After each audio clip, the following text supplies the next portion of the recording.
ప్రభువును రక్షకుడైన యేసుక్రీస్తు పరిశుద్ధ నామమున దేవుని సంఘం ప్రియులారా, మరొక కాల సమయం దేవుని వాక్యం ధ్యానించిన ముందుగా ప్రార్థన చేస్తున్నాం. ప్రార్థన కృపగల తండ్రి దయగల మేసని బంగారు అనుకోలేట్లగా ఉన్నాడు. స్థితులు స్తోత్రంలో ధరించిన రాత్రి అంతా నీ రెక్కల సాధన కాసి కాపాడి సంరక్షించిందా.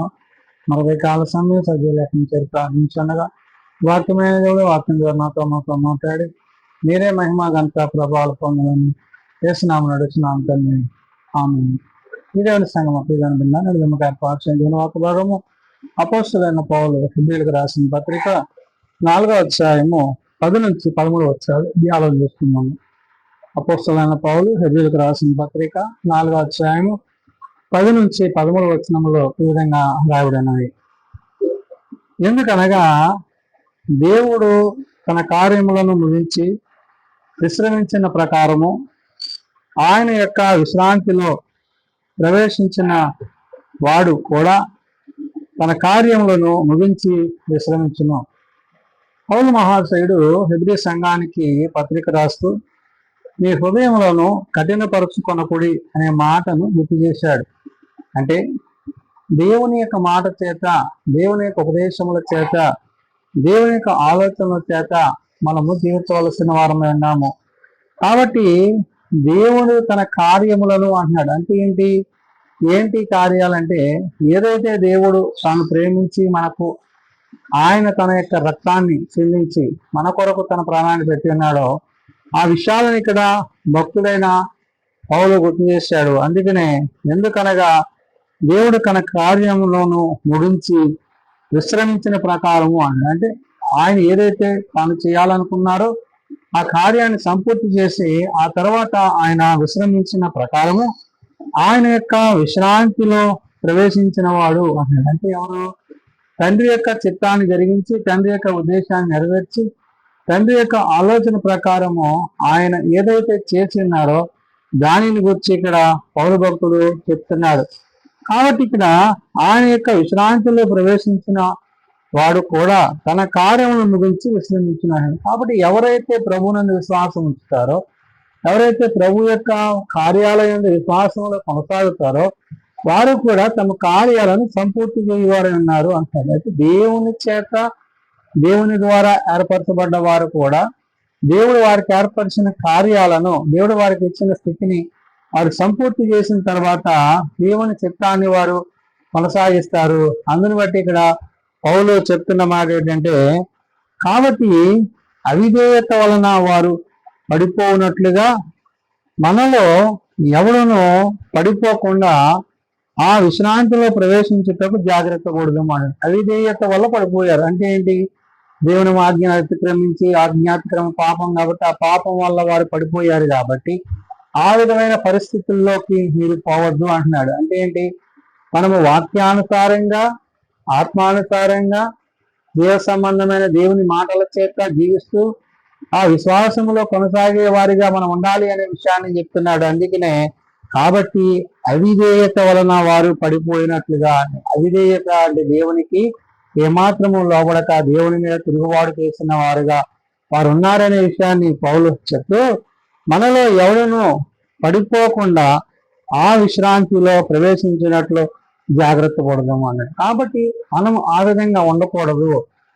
ఎందుకని అంటే దేవుడు తన కార్యాన్ని ఎలాగైతే సంపూర్తి చేసి ఆయన తన చిత్తాన్ని జరిగించాడో అలాగే ఆయన బిడ్డలమైన మనం కూడా ఆయన కార్యాన్ని సంపూర్తి చేసి ఆయన చిత్తాన్ని నెరవేర్చి ఆయన చిత్తములో కొనసాగు వారమై ఉండాలి అనే విషయాన్ని పౌలు ఇక్కడ ప్రస్తావిస్తున్నాడు.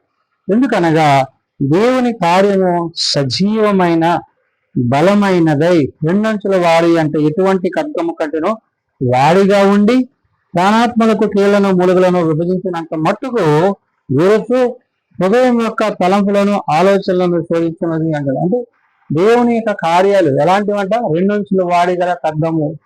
అంటే ఈ రెండంచుల వాడిగల ఖడ్గములో దేవుడు ఒక అంచున ఆయన తాను ఉంటే రెండవ అంచున మానవులమైన మనము అంటే విశ్వాసములో ఆయన తోటి కొనసాగువారమై ఉండాలి. అంటే ఒక పక్క ప్రభు ఉంటే ఒక పక్క పరిశుద్ధాత్మ ద్వారా మనము నడిపింపబడాలి. ఒక పక్క తండ్రి ఉండి ఒక పక్క కుమారుడు మనల్ని నడిపించాలి. ఈ విధమైన స్థితిని ఇక్కడ పౌలు ప్రస్తావన చేశాడు. అందుకే అన్నాడు కాబట్టి ఏమన్నాడు? అవిధేయత వలన వారు పడిపోయినట్లుగా మనలో ఎవరినో పడిపోకుండా ఆ విశ్రాంతిలో ప్రవేశించుటకు జాగ్రత్త తెచ్చుకోండి. కాబట్టి జాగ్రత్త కలిగి వాక్యానుసారంగా జీవించినప్పుడు మనం విధేయత కలిగిన వారమై దేవుని యొక్క చిత్తాన్ని కలిగి ఉంటాము అని చెప్పు. ఎందుకనగా దేవుని వాక్యము సజీవమై బలము గలదై అన్నాడు. అంటే ఏంటి? ఎలాంటిది వాక్యము? సజీవం అంటే నిత్యము జీవించేది, బలము గలదే అనేది. అంటే దానికి ఉన్నంత శక్తి మరి దేనికి లేదు. ఎందుకు? ఆది వాక్యము వాక్యము దేవుని వాక్యము దేవుడైన కాబట్టి ఆ వాక్యమైన దేవుడు శరీరధారిగా మన మధ్య నివసిస్తున్న ఆయన యొక్క చిత్తాన్ని గురించి ఇక్కడ చెప్తున్నాడు. కాబట్టి ఆయన ఎందుకనగా దేవుని వాక్యము సజీవమై బలము గలదై రెండంచులు గల ఎటువంటి ఖడ్గము కంటేను అంటే అలాంటి ఖడ్గాన్ని మించిన ఖడ్గం లేదు అంటే వాడి కలిగినది అంటే అంత పొదని కలిగినది అంటే వాక్యాన్ని కొన్న బలాన్ని శక్తిని అక్కడ చెప్తున్నాడు. సజీవమైన వాక్యమును గట్టి అక్కడ చెప్తున్నాడు. ఎటువంటి ఖడ్గము కంటేను వాడిగా ఉండి ప్రాణాత్మలను కీళ్లను మూలుగులను విభజించినంత మట్టుకు దూరున్నాడు. అంటే నీ జీవాన్ని, నీ యొక్క ఆత్మను, నీ యొక్క సమస్తాన్ని అది జీవింపజేసేదిగాను దానివల్ల నీవు మరింతగా జీవించువాడవై ఉంటావు అనే విషయాన్ని ఇక్కడ పౌలు ప్రస్తావన చేస్తున్నాడు. కాబట్టి అక్కడ చెప్తున్న మాట ప్రాణాత్మలను కీళ్లను మూలుగులను విభజించినంత మట్టుకు దూరుచు హృదయం యొక్క తలంపులను ఆలోచనలను శోధించుతున్నది అని. హృదయం యొక్క తలంపులను ఆలోచనలు అంటే హృదయ అంతరంగం దేవుడు తాను ఏదైతే ఉద్దేశించి ఉన్నాడో ఆ చిత్తాన్ని, ఆయన ఉద్దేశాన్ని ఏదంటే ఈ వాక్యం అనేది జరిగించేది అన్నది. కాబట్టి శరీరధారిగా ప్రభు ఈ లోకానికి వచ్చాడు, వాక్యాన్ని మనకు అందించాడు. ఆయన వాక్యము మనల్ని సజీవులుగా నుంచి మనల్ని ఆ వాక్య ప్రకారం జీపు చేసేది అయిన కాబట్టి పౌలు చెప్తున్నాడు, నీ హృదయములను కఠినపరచుకొనకుండా నీ హృదయాలను వాక్యము చేత, విశ్వాసము చేత, ప్రార్థన చేత దేవుని యందు మనకి కావలసిన వాటిని మనము కలిగి ఉండాలి. అది రెండంచులు వాడిగల ఖడ్గము వంటిది అనే విషయాన్ని ప్రస్తావించాడు. కాబట్టి మరియు ఆయన దృష్టికి కనబడిన స్పష్టము ఏది లేదు అని. కాబట్టి ఆయన దృష్టికి కనబడినంటే ఏది లేదంటే ఏంటి అంటే ఆయన సమస్తాన్ని కలుగజేసిన వాడు కాబట్టి ఆయన ద్వారా, ఆయనను బట్టి మనం ఇక్కడ ఏం చేస్తున్నామంటే మరియు ఆయన దృష్టికి కనబడని సృష్టం అంటూ ఏది లేదు. మనం ఎవరికి లెక్క అప్పజెప్పవలసి ఉన్నదో ఆ దేవుని కన్నులకు సమస్తమును మరుగు లేక తేటగా ఉన్నది అండి. కాబట్టి మనం ఏది దాయడానికి లేదు, ఏది దాచుకోవడానికి లేదు, ఏది అబద్ధం చెప్పడానికి లేదు. ఎందుకంటే ఆయన సమస్తాన్ని చూస్తున్నవాడు కాబట్టి. నిన్న నేడు నిరంతరం ఏకరీతిగా దేవుడు తన ప్రజలను, తన జనాంగాన్ని, తన విశ్వాసం ఉంచే వారిని ఆ నిత్యము కాపాడి సంరక్షించను. అంత మాత్రమే కాదు, ఆయన యొక్క రాజ్యములో ఆయనతో పాటు మనం జీవించడానికి ఆయన తన సహాయము మనకు అనుగ్రహించడని. కాబట్టి ప్రభు యొక్క రాజ్యములో ప్రభుతో పరిశుద్ధాత్మతో మనం సదాకాలము జీవించవారమై ఉండాలని ఈ ఉదయకాల సమయమైన భక్తులైన పౌలు ద్వారా పరిశుద్ధాత్మ దేవుడు ఆనాడు హెబ్రీ సంఘానికి, నేడు సార్వత్రిక సంఘానికి తెలియజేసిన మాటలు ప్రార్థన చేసుకున్నాం. శాశ్వతమైన ప్రేమతో ప్రేమిస్తూ విడువగల బాధ్యత చూపించిన తండ్రి, నిజమైన ఆయన మమ్మలను మా అంతరంగంలో పరిశోధించే దేవుడు అయ్యా, మేము నీ వాక్యము చేత, నీ ఆత్మ చేత నింపబడుతూ, నడిపింపబడుతూ నీలో జీవించుటకు నీ సహాయం దయచేయండి.